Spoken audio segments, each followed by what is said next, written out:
Manchester City pourrait bien frapper un grand coup dans ce mercato estival, en anticipant le départ de son gardien emblématique Ederson.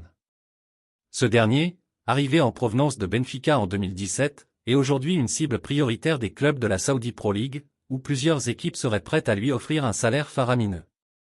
Bien qu'encore performant, Ederson semble de plus en plus attiré par un dernier défi lucratif au Moyen-Orient.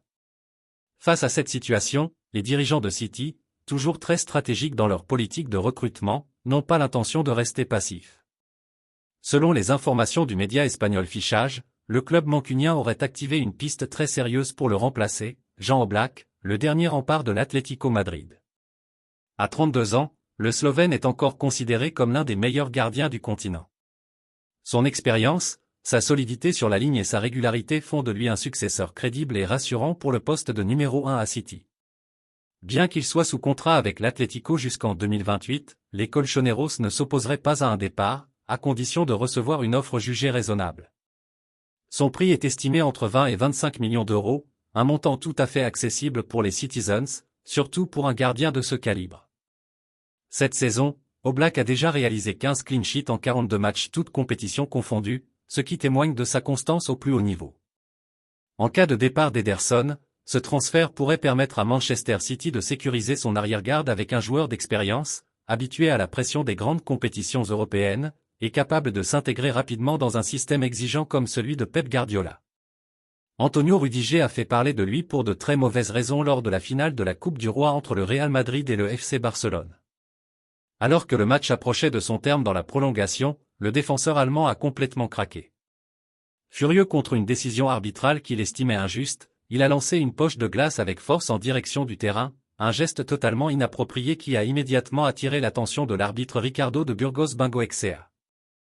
Ce dernier a indiqué dans son rapport que Rudiger avait été expulsé à la 120e minute pour avoir lancé un objet depuis la zone technique, ajoutant qu'après l'avoir exclu, plusieurs membres du staff madrilène avaient dû le retenir tant son attitude était agressive. Le comportement de Rudiger est d'autant plus grave qu'il intervient dans un contexte particulièrement tendu, avec une audience télévisée massive et un enjeu sportif considérable.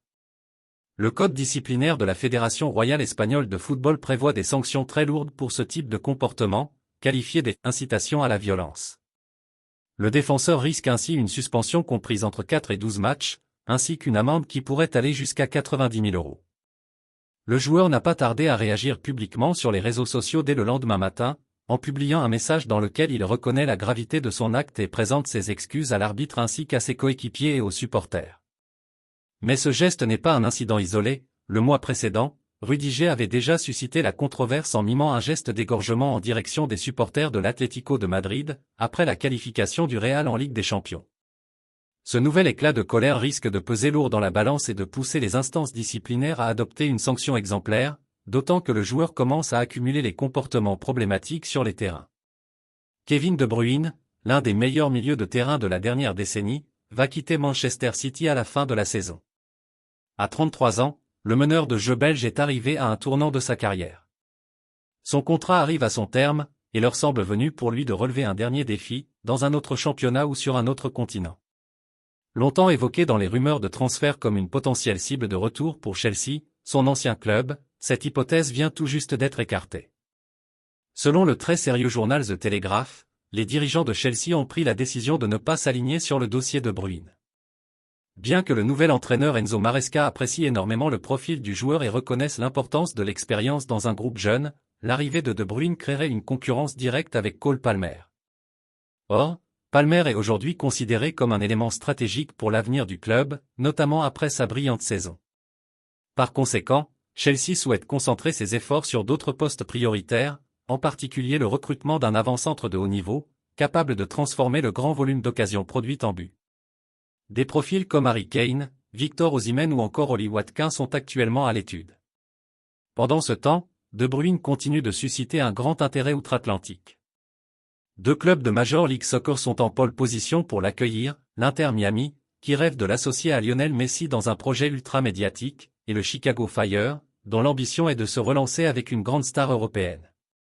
De Bruyne, de son côté, n'exclut pas totalement un ultime défi en Angleterre, mais à ce jour, aucune offre concrète ne s'est matérialisée. Ce départ marque la fin d'une ère pour Manchester City. Depuis son arrivée en 2015, le milieu offensif a été l'un des piliers de l'équipe, remportant de nombreux titres, livrant plus de 100 passes décisives et imposant son style unique, fait de vista, de technique et de précision. Où qu'il aille, son départ laissera un vide considérable dans l'effectif de Pep Guardiola.